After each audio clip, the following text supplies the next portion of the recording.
Crypto bitcoin, Ethereum, Litecoin কোনটিতে invest করব? কিভাবে ইনভেস্ট করে অনেকে অনেক অর্থ উপার্জন করছে, আবার নাকি অনেকে অনেক টাকা লোকসানও করছে। তবে ব্যাপার হলো, যে কোনো জিনিসের উপর যদি 100% নলেজ না থাকে তাহলে হয়তো এই সমস্যাগুলোর সম্মুখীন হতে হয়। আজকের এই ভিডিওর মাধ্যমে সমস্ত নলেজ ক্রিপ্টো সম্পর্কে দেওয়ার চেষ্টা করব। নমস্কার, আমি রাজু, ডিজিটাল গুরু চ্যানেলের আপনাদের সবাইকে স্বাগত জানাচ্ছি। আজকের আলোচনার বিষয় ক্রিপ্টো এক্সচেঞ্জ কি, স্পট ট্রেড এবং ফিউচার ট্রেড, এছাড়াও ইনস্টা ট্রেড কি, কিভাবে আমরা ট্রেডিং করব, কিভাবে ইনভেস্ট করব, এছাড়াও আছে ইন্টারন্যাশনাল ক্রিপ্টো এক্সচেঞ্জ নাকি ইন্ডিয়ান ক্রিপ্টো এক্সচেঞ্জে আমরা ইনভেস্ট করব। চলুন তাহলে ভিডিওটি শুরু করা যাক। ক্রিপ্টো এক্সচেঞ্জ অর্থাৎ পরিবর্তন। আমি যদি কোনো ইন্টারন্যাশনাল ক্রিপ্টো এক্সচেঞ্জে ইনভেস্ট করি তাহলে সেটি ইন্ডিয়ান ক্রিপ্টো এক্সচেঞ্জে ইনভেস্ট করার পর আমার ব্যাংকে উইথড্রল করতে হবে, এবং আমি যদি ইনভেস্ট করি ইন্ডিয়ান ক্রিপ্টো কারেন্সিতে তাহলে ঠিক আছে, সেই টাকা বাড়লে আপনি সেটি সেল করে দিলেন এবং ব্যাংকের টাকাটি নিয়ে নিলেন। ট্রেড বিষয়টি কি? আমরা যে কোনো ক্রিপ্টো কারেন্সির কয়েন বাই করছি, সেল করছি, এগুলো হচ্ছে ট্রেড করছি আমরা। ওকে, তো ট্রেডের মধ্যে আবার 3-4 রকমের ট্রেড আছে। এক হচ্ছে ইনস্টা ট্রেড হচ্ছে তৎক্ষণাৎ আমি কিনলাম, 4-5 দিন পর বেচে দিলাম, অর্থাৎ 2 বছর পর বেচে দিলাম। মানে কি, এখন সাপোজ টিআরএক্স 4 টাকা করে চলছে, আমি কি করলাম, 4000 টাকা ইনভেস্ট করলাম, মানে 1000 টিআরএক্স আমার হলো। আমি 2 দিন পর দেখলাম 5 টাকা হয়ে গেছে, তাহলে কি করলাম, সেল করে দিলাম। এই যে বাই করলাম, সেল করলাম, এই যে জাস্ট এই সংকেতগুলো, এই সিস্টেমগুলোকে বলা হয় ইনস্টা ট্রেড। এরপর আসছি স্পট ট্রেড কি। স্পট ট্রেড, ফিউচার ট্রেড, এগুলো বেশিরভাগ ক্ষেত্রে ইন্ডিয়ান এক্সচেঞ্জে থাকে, খুব কম অ্যাপ্লিকেশানে থাকে, যেমন CoinDCX গো অ্যাপ্লিকেশানে আছে, এছাড়াও ফিলিপ পে অ্যাপ্লিকেশানে আছে। কিন্তু ইন্টারন্যাশনাল যত এক্সচেঞ্জ আছে সব এক্সচেঞ্জে স্পট ট্রেড, ফিউচার ট্রেডটি থাকে।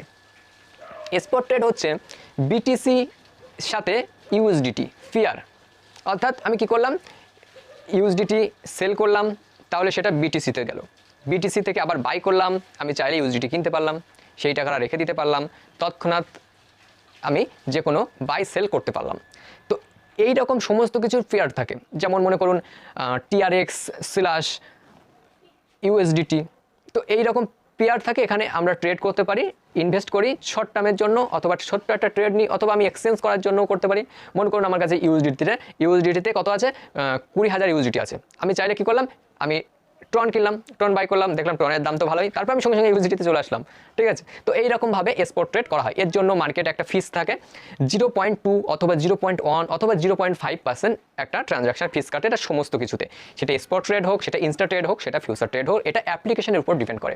আপনি যদি CoinDCX অ্যাপ্লিকেশন ইউজ করেন তাহলে 0.2%, অর্থাৎ 1000 টাকায় হয়তো 2 টাকা পড়ছে, তো এইরকমভাবে আপনার ট্রেড কমপ্লিট হবে। ওকে, তো এরপরে যাচ্ছি যে স্পট ট্রেডটা আমরা বুঝলাম যে স্পট ট্রেডটা করা যেতে পারে। যদি স্পট ট্রেড করতে হয় তাহলে বেস্ট অ্যাপ্লিকেশন হচ্ছে CoinDCX গো, এবং বাইরের কারেন্সি যদি হয় তাহলে বাইন্যান্স সব থেকে বেস্ট। এরপরে আসছি ফিউচার ট্রেড কি, মানে ভবিষ্যতের জন্য ট্রেড করবো নাকি না। এখানে সিস্টেম হচ্ছে, মনে করুন বিটিসি মানে বিটকয়েন/ইউএসডিটি, তাহলে কি বিটকয়েনের সাথে ইউএসডিটির কি পেয়ার রয়েছে, আমি চাইলে ফিউচার ট্রেড কি করতে পারি, বাই লং এবং বাই শর্ট। ঠিক আছে, বাই লং বা বাই শর্ট। বাই লংয়ে যদি ক্লিক করি তাহলে কি লং মানে আপে যাবে, যদি বিটকয়েনের প্রাইস আপে যায় তাহলে আমার প্রফিট হবে, এবং যদি আমি শর্টে ক্লিক করি তাহলে কি, যদি বিটকয়েন নিচে যায় তাহলে আমার প্রফিট হবে। এখানে দুটো মার্কেট আছে, মার্কেট সিস্টেম সমস্ত কিছুতে থাকে, সেটা ইনস্টা ট্রেডে হয়, যেমন লিমিট অর্ডার, মার্কেট অর্ডার। তো ঠিক ফিউচার ট্রেডে এই বিষয়টা খুব কার্যকর। এখানে অর্ডার করার সময় 2 রকম অর্ডার থাকে, এক হচ্ছে মার্কেট অর্ডার, মানে মার্কেটে যে রেট চলছে সেই রেটেই আমার ট্রেড করছি, আমি ফিউচার ট্রেড করছি। এবার আরেকটা ট্রেড আছে, সেটা হলো লিমিট অর্ডার, যে 24 লাখ টাকা এখন সাপোজ চলছে বিটকয়েন, আমি দেখছি যে বিটকয়েন যদি 20 লাখ টাকায় আসে তখন এই ট্রেডটি লাগবে, তাহলে হয় সেটি হচ্ছে লিমিট অর্ডার। ওকে, এটা ফিউচার ট্রেডে করা যায়। আপনি চাইলে মার্কেট অর্ডারেও টেস্ট করে দেখতে পারেন যে BTC/USDT, আমি কি করলাম, আমি এখানে লং আছে, শর্ট আছে, লং মানে আপে যাবে, শর্ট মানে নিচে যাবে, তাহলে আমি লংয়ে ক্লিক করলাম, দেখলাম যে মার্কেট উপরে যাচ্ছে, আমি তৎক্ষণাৎ সেল করে দিতে পারলাম, তৎক্ষণাৎ। এখানে আছে একটা সিস্টেম, সেটি হচ্ছে লেভারেজ মানে কি, মনে করুন 5x leverage, 10x, 20x, 100x, মানে কি 20x লেভারেজ যদি আমি ওখানে সিলেক্ট করি ফিউচার ট্রেডে, তাহলে আমি লংয়ে লাগিয়েছি, তার মানে কি আপে যাবে বিটকয়েন। একটুখানি বিটকয়েন গেলে আমার ধরো $1 ইনকাম হয়েছে, আমার দেখাচ্ছে যে $1 প্রফিট হয়েছে। যদি আমি 20x করি তাহলে আমার $20 প্রফিট হবে। আর যদি আমার নিচে অর্থাৎ শর্টে আমি ইনভেস্ট করি, তখন দেখলাম $1 মাইনাস রয়েছে, তার মানে 20x লেভারেজ করলে আমার $20 মাইনাস হবে। ওকে, তো লেভারেজটা আমি বোঝালাম যে 5x 20x 10x এইভাবে। এটা শর্ট টার্মের জন্য যথেষ্ট ভালো। যদি সময় থাকে এবং বিষয়টি নিয়ে আরও বেশি ডিসকাস করতে চান, তাহলে নিজে প্র্যাকটিস করলে আরও বেশি বুঝতে পাবেন যে ফিউচার ট্রেড। এগুলো সমস্ত কিছু প্র্যাকটিস করার জন্য আপনি CoinDCX Go ব্যবহার করতে পারেন অথবা বাইন্যান্স ব্যবহার করতে পারেন। নিচে দুটো ডেসক্রিপশন বক্সে লিঙ্ক দিয়ে দিয়েছি, আপনি চাইলে ইনস্টল করতে পারেন, KYC করতে পারেন, সামান্য কিছু ডিপোজিট করে দেখতে পারেন।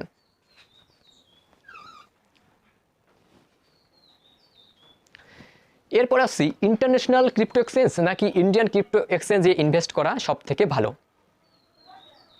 দেখুন, ইনভেস্ট একটা জিনিস যেটা হলো যেখান থেকে অর্থ ইনকাম করা যায়, আবার অর্থটা আমি একজনকে দিয়েও দিতে পারি, অর্থাৎ লোকসানও করতে পারি। তো ব্যাপার হচ্ছে, ইন্ডিয়ান ক্রিপ্টো এক্সচেঞ্জ যদি আপনি ইউজ করতে চান, তাহলে রিকোয়েস্ট করবো CoinDCX অথবা CoinSwitch অ্যাপ্লিকেশনটি ডাউনলোড করে KYC করুন এবং ডিপোজিট করুন।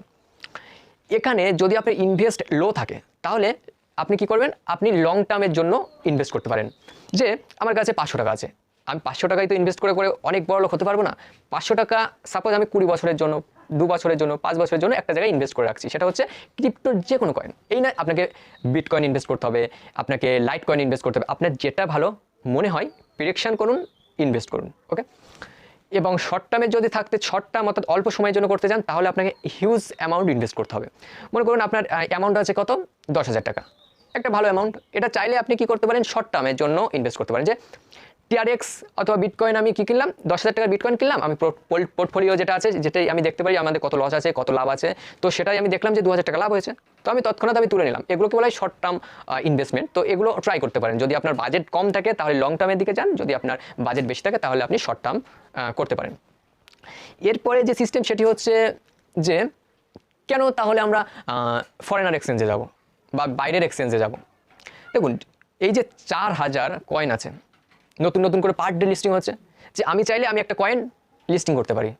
তো এইভাবে অনেক কয়েন লিস্টিং হচ্ছে বিভিন্ন এক্সচেঞ্জে। এক্সচেঞ্জ বলতে কি, ক্রিপ্টো এক্সচেঞ্জ যদি আমাদের ইন্ডিয়ান ক্রিপ্টো এক্সচেঞ্জ বলা হয়, তাহলে CoinDCX, CoinSwitch, ফ্লিপপে, ক্রিপ্টোবিজ, এইরকম বিভিন্ন অ্যাপ্লিকেশান আছে। এবং যদি আপনি ইন্টারন্যাশনালকে দেখেন, তাহলে হুবি প্রো, তারপরে বিটগো, বিট.io, হুবি প্রো, বাইন্যান্স, এগুলো যথেষ্ট ভালো। FTX প্রো, দিনের পর দিন বিভিন্ন কিছু লিস্টিং হচ্ছে, বিভিন্ন কয়েন লিস্টিং হচ্ছে। এবার একটা কয়েন বিভিন্ন এক্সচেঞ্জে প্রথম লিস্টিং হয় না, প্রথম 2-1টা এক্সচেঞ্জে লিস্টিং হয়। যেমন মনে করুন আমি একটা কয়েন করলাম যে PTS কয়েন, তো PTS কয়েন আমি কি চাইছি, আমি হুবি গ্লোবালের সাথে কানেক্ট করতে এবং হুবি গ্লোবালে লিস্টিং করতে, তাহলে কি হুবি গ্লোবাল থেকে যে কেউ ওটা বাই করতে পারবে, সেল করতে পারবে। ওকে, তারপর মনে করুন যে আরেকটা কয়েন লিস্টিং হলো, তো 1-2 এক্সচেঞ্জে প্রথম লিস্টিং হয়, যদি তার মার্কেট ক্যাপাবিলিটি ভালো থাকে, অনেকে বাই করে সেল করে, তাহলে কি অন্য এক্সচেঞ্জে লিস্টিং হয়, এবং সবার শেষে ইন্ডিয়ান কারেন্সিতে আসে, অর্থাৎ ইন্ডিয়ান এক্সচেঞ্জে এগুলো লিস্টিং হয়। যদি আমার দেখা যায় যে CoinDCX এখানে 100টি অর্থাৎ 150টি মতন কয়েন লিস্টিং আছে, কিন্তু আমি বললাম যে 4,000-এর বেশি কয়েন আছে। এবার যদি আমি ইন্টারন্যাশনালে কেন যাব, ইন্টারন্যাশনাল এক্সচেঞ্জে কেন যাব, প্রথম কারণ, যে কয়েন প্রথম লিস্টিং হচ্ছে সেই কয়েনের দাম আস্তে আস্তে বাড়বেই, এটাই স্বাভাবিক, কারণ ডিমান্ড খুব কম থাকে, তখন আস্তে আস্তে কিছু না হলেও তো বাড়ে। যেমন গাড়ি টোকন, গাড়ি টোকেনের প্রাইস একদম কম ছিল, হয়তো $2 $1 ছিল, এখন $4-5 চলে গেছে। তো ওটা বলো আমাদের CoinDCX লিস্টিং নেই, তো আমি কি করতে পারি, আমি ইন্টারন্যাশনাল যে কোনো এক্সচেঞ্জে আমি ওটাকে বাই করে রাখতে পারি লং টার্মের জন্য বা শর্ট টার্মের জন্য। এর জন্য কীভাবে কি প্রক্রিয়া লাগে, CoinDCX বা আমাদের ইন্ডিয়ান কারেন্সিতে কি হয়, ব্যাঙ্ক অ্যাকাউন্ট অ্যাড করা যায় নিজের, এবং টাকা অ্যাড করা যায় UPI, পেটিএম, ব্যাঙ্কে ট্রান্সফার করে, এগুলোর মাধ্যমে টাকা অ্যাড করা যায়। তবে আপনি যদি ইন্টারন্যাশনাল এক্সচেঞ্জ দেখেন, তাহলে সেখানে ব্যাঙ্কের কোনো অপশানই নেই। ওকে, তো কিভাবে তারা টাকা অ্যাড করে, তারা টাকা অ্যাড করে না, যে দেশে যে এক্সচেঞ্জ আছে, মনে করুন হয়তো চীন দেশেরও এক্সচেঞ্জ আছে, যেমন আমাদের CoinDCX, আমাদের ইন্ডিয়ান এক্সচেঞ্জ, বা পাকিস্তানেও হয়তো তাদের এক্সচেঞ্জ আছে, ক্রিপ্টো এক্সচেঞ্জ। তো কি হয়, মনে করুন আমি ইনভেস্ট করব গাড়ি টোকনে, গাড়ি কোথায় লিস্টিং আছে, বাইন্যান্সে, তাহলে বাইন্যান্সে আমাকে টাকা পাঠাতে হবে। এবার আমি এদিকে তো গাড়ি আমি কিনতে পারছি না, তাহলে আমি কী করে পাঠাবো, ব্যাপার হচ্ছে আমি প্রথম CoinDCX অ্যাপ্লিকেশন ওপেন করব, এখানে আমি 1,000 টাকা অ্যাড করলাম বা যত টাকা পাঠাবো, অ্যাড করার পর আমি কি করব, এখান থেকে কয়েন ওখানে পাঠাবো, তাহলে এখানে যে কোনো কয়েন আমি নিতে পারি, সেটা টিআরএক্স হতে পারে, বিটিসি হতে পারে, ইউএসডিটি হতে পারে। সবসময় একটা জিনিস খেয়াল রাখতে হবে, সেটা হলো ডিপোজিট এবং উইথড্রলটি। উইথড্রল অর্থাৎ আমি কয়েন ডিসিএক্স থেকে উইথড্রল করবো, উইথড্রল ফিটা কত লাগে? টিআরএক্স সব থেকে কম উইথড্রল ফিস লাগে, যেটা 5 টাকা অর্থাৎ 6 টাকা লাগে, অর্থাৎ 1 টিআরএক্স কাটে। এবার যদি আপনি ইউএসডিটি পাঠাতে চান তাহলে $30 হয়তো নিয়ে নেবে, তো আপনি তো পাঠাবেন না। সেই জন্য উইথড্রল ফিটা অবশ্যই দেখে নেবেন যে কোন অ্যাপে কত উইথড্রল ফি আছে এবং মিনিমাম ডিপোজিট ফি কত। এগুলো দেখার জন্য তাদের অফিসিয়াল ওয়েবসাইটে আপনি ভিজিট করে দেখতে পারেন। এবার আমি কয়েন ডিসিএক্স ওপেন করলাম, টাকা অ্যাড করলাম, আমি কি করলাম, টিআরএক্স অর্থাৎ ট্রোন আমি এখানে কিনলাম 1000 টাকার। এই ট্রোনটি আমি পাঠিয়ে দিলাম বাইন্যান্সে, অর্থাৎ বাইন্যান্স অ্যাকাউন্ট আমার আছে, সেটা আমি পাঠিয়ে দিলাম। এবার কি করলাম, এবার স্পট ট্রেডে গেলাম, যে টিআরএক্সটি আমি সেল করলাম, সেল করে কি আসলো, ইউএসডিটি আসলো।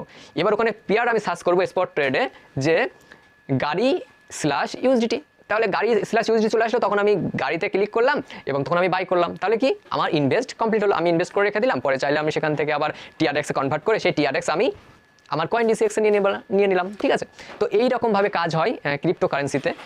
আশা করি অনেকটাই বোঝাতে পেরেছি। যদি ভিডিওটি দেখে কিছু শিখতে পারেন তাহলে অবশ্যই লাইক, কমেন্ট, শেয়ারের মাধ্যমে ভিডিওটি আরও বিভিন্ন দিকে ছড়িয়ে দেবেন, এবং যদি কোনো কোশ্চেন থাকে এই সম্পর্কে তাহলে অবশ্যই কমেন্টের মাধ্যমে জানাবেন। ধন্যবাদ ভিডিওটি সম্পূর্ণ ওয়াচ করার জন্য।